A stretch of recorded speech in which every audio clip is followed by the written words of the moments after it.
Have you ever noticed how certain unpleasant habits seem to sneak up on people as they get older? Not in some big, dramatic moment. Not because of one major event.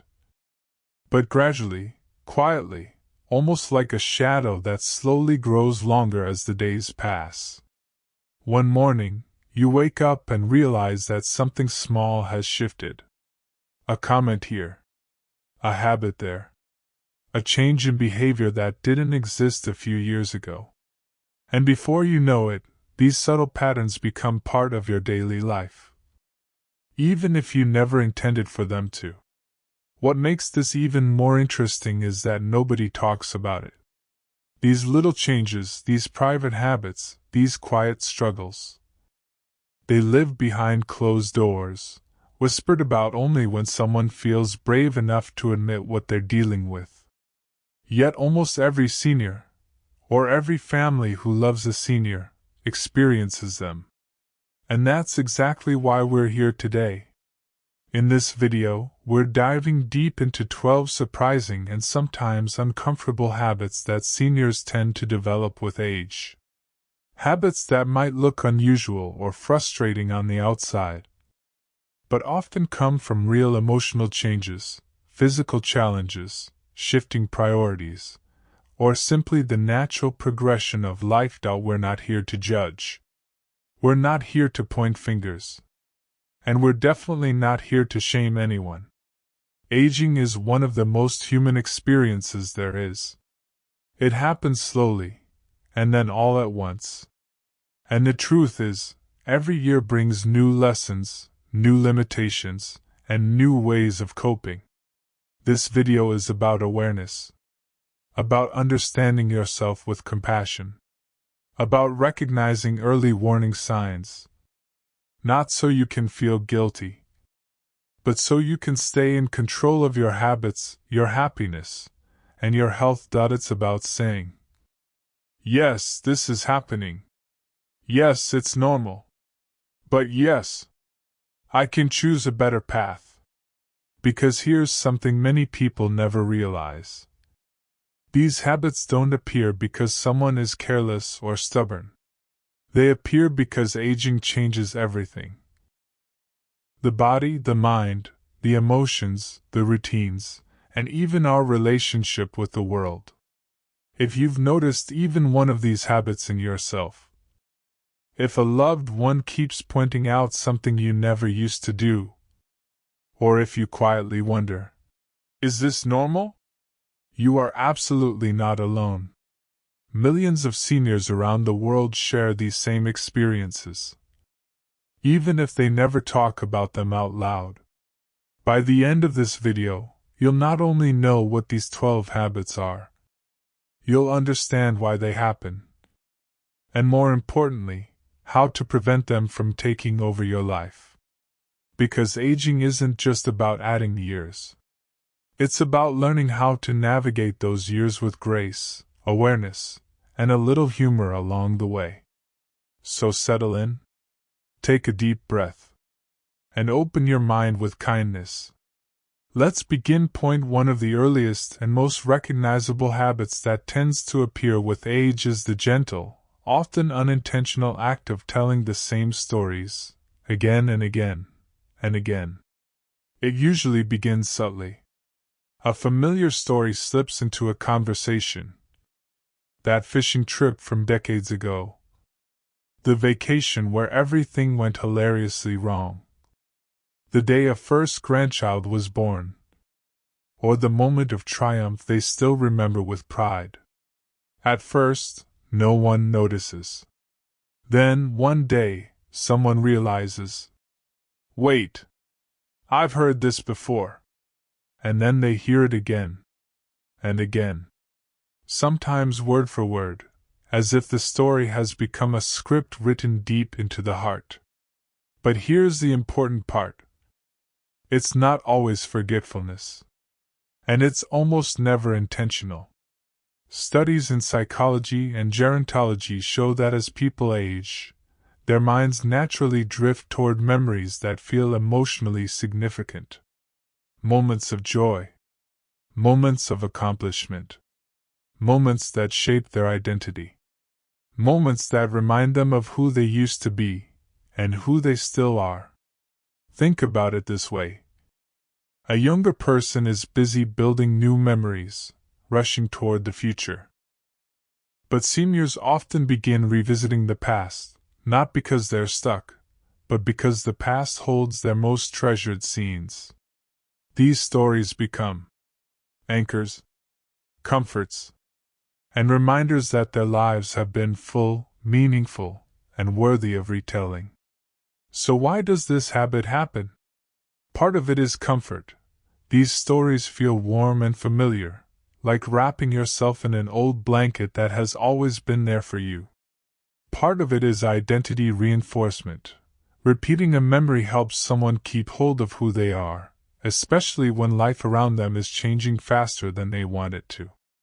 Part of it is reduced short-term memory recall, not severe memory loss, just the natural slowing of the brain's filing system. Old memories feel sharp, recent ones feel softer. And part of it is loneliness, a quiet longing to connect, to be heard, to be understood. Sometimes repeating a story is really just saying, "Will someone listen? Will someone sit with me for a moment?" For families, it can be repetitive. For caregivers, it can feel like déjà vu every single day. But for the senior telling the story, it is a moment of emotional expression. It's their way of holding on to a piece of themselves. These stories are not just stories. They are the threads of someone's life, woven into their identity, memories, and sense of belonging. So how do you handle this habit in a healthy and supportive way? You gently help create new stories, encourage small adventures, new hobbies, new routines. When fresh experiences enter someone's life, the mind shifts toward them naturally. You offer tools like journals, memory notebooks, or voice notes, where those treasured memories can live safely, giving the storyteller a place to honor them without needing to repeat them constantly. You practice mindful conversation, pausing, reflecting, and gently asking yourself, "Is this a story I've told already?" Not as a criticism, but as an exercise in awareness. And for families, the most important thing of all: patience. Because in the end, every repeated story is a piece of history. A small fragment of someone's identity. A reminder that their life was rich, textured, and worth remembering out loud. These stories are more than words. They are living proof that a person has lived, loved, laughed, struggled, survived, and grown. So the next time a senior in your life begins telling a familiar tale, try to see it for what it truly is. A moment of connection. An echo of a life well lived. And a gentle invitation to listen. Sore knees. Stiff backs. A sharp pinch in the hip when getting out of bed. That mysterious shoulder twinge that showed up out of nowhere and refuses to leave. For many seniors, these aches become such a regular part of life that talking about them turns into a kind of daily ritual, almost like a membership card to an unofficial club that everyone over 60 seems to join whether they want to or not. You walk into a room full of seniors, and within 5 minutes you'll hear someone talking about their chiropractor, another discussing their knee injections, and someone else explaining exactly why their sciatic nerve is acting up that morning. It becomes a shared language, a form of bonding, a way to break the ice when nothing else feels relevant. And honestly, it makes sense. As people age, physical discomfort becomes more common, and what's even more surprising is how easily these aches slip into everyday conversation, almost automatically. But why does this habit become so strong? First, chronic pain becomes normal. When something hurts every day, you stop pretending it doesn't exist. The discomfort becomes part of your identity, part of your routine, part of the background noise of life. And people naturally talk about what they're experiencing most intensely. Second, physical discomfort grows with age. Joints wear down. Cartilage thins. Muscles weaken. Old injuries come back like ghosts, reminding you they were never truly gone. And each new sensation feels like something that deserves attention. Third, older adults become more open about health. For decades, many people avoided talking about personal pain, maybe out of pride, maybe out of wanting to appear strong. But as age softens the ego, honesty rises to the surface. Talking openly becomes easier, sometimes even comforting. Fourth, venting brings emotional relief. Pain is isolating. Saying it out loud releases stress and makes someone feel less alone. Even a brief complaint, "My back is killing me today," takes a bit of pressure off the mind. And fifth, seniors often seek validation or advice. They want to hear, "Oh, I've had that too," or "Here's what helped me." It's not just complaining, it's connection. It's reassurance. It's community. But while talking about pain is natural, it can subtly take over conversations until every gathering sounds like a medical conference. So how do you manage this habit without invalidating the very real discomfort someone feels? One way is to keep a pain journal. Instead of expressing every ache socially, capture it privately: what hurts, when it started, what triggered it. This not only reduces emotional burden but also helps doctors see patterns clearly. Another powerful tool is gentle movement. Stretching, walking, light yoga, tai chi, simple motions help loosen stiff joints and ease chronic pain. When pain goes down, the urge to constantly talk about it goes down too. Next, intentionally shift conversations toward positive topics. Hobbies, grandchildren, books, travel, memories, current events. Pain may be present, but it does not need to be the centerpiece of every interaction. Finally, learn relaxation techniques, breathing exercises, guided meditation, or heat therapy. These calm the body, reduce muscle tension, and soften the intensity of pain signals. When the body feels lighter, the mind naturally becomes quieter too. Talking about aches and pains is a deeply human response to aging. It's not wrong. It's not a flaw. It's simply a sign that someone is navigating the physical realities of growing older. But with a little awareness and a few gentle shifts, seniors can reclaim their conversations and their joy from the grip of constant discomfort. Because life is too rich, too vibrant, and too full of possibility to be narrated only through the lens of pain. This is one of the most common, most relatable habits among older adults, often invisible until someone points it out gently. It starts small. A few extra plastic bags tucked into a cabinet. Old containers stacked, just in case. Receipts from 2014 folded neatly in a drawer because you never know. A mountain of rubber bands, twist ties, and empty cookie tins that might be useful someday. For many people over 60, these objects don't feel like clutter. They feel like security. Proof that you've lived through times when you needed to stretch every dollar, repair what broke, and save what might one day be needed again. But over time, this habit quietly grows. And the home that once felt open and peaceful slowly becomes crowded, heavy, and emotionally overwhelming. Why it happens? You lived through scarcity. Whether it was childhood poverty, economic instability, or cultural norms, your mind was trained to preserve resources. Throwing something away can feel wrong, even irresponsible. Fear of waste. Older generations were raised to use everything to its final limit. Keeping items, just in case, feels like being careful, not wasteful. Desire for security. Objects become a buffer against uncertainty. A full drawer or closet can feel like protection, a safety net you built for yourself. Emotional attachment to possessions. Many items carry stories. A bowl you used for decades. A set of towels from a family member.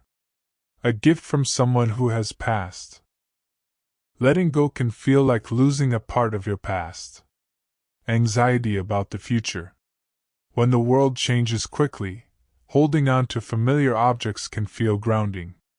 A way to say, I still have control over something. How to avoid it. Follow a one in, one out rule. For every new item you bring into your home, choose one to let go. It keeps clutter from silently multiplying. Set a monthly, declutter day. Just 1 hour. One drawer. One cabinet. Small, consistent action prevents overwhelming buildup. Donate items that still have life. When you give to others, letting go feels purposeful. Someone else receives value, and you gain space and ease. Remind yourself, if I need it later, I can replace it. The truth is, 95% of saved items are never used again. You are not living in the same world you grew up in. Access, convenience, and availability have changed. Clutter steals peace. Clearing space invites calm. When you let go of what no longer serves you, you create room for what truly matters: connection, comfort, clarity, and the ability to enjoy your home without the mental and emotional weight of just in case. As people age, something interesting happens. The social rules that once felt tight, heavy, and restrictive begin to loosen. There is a sense of freedom, a belief that after decades of living, working, sacrificing, and dealing with the world's opinions, you no longer need to tiptoe around anyone. And with this freedom comes blunt honesty. Many older adults start saying exactly what is on their mind, exactly when it appears, with little concern for how it lands. It may be harmless at times. You've gained weight. You look tired. That shirt does nothing for you. Or it may be sharper, more emotional. I never liked your husband. You're making a mistake. You don't listen. For some, this bluntness becomes automatic, almost a reflex. Why it happens? Reduced social inhibition. Aging naturally shifts the brain's filters.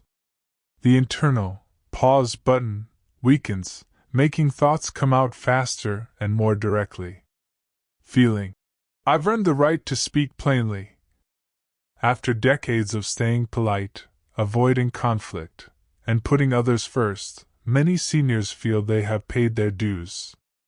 They believe they have earned the right to speak truth without sugarcoating. Cognitive changes that impact impulse control.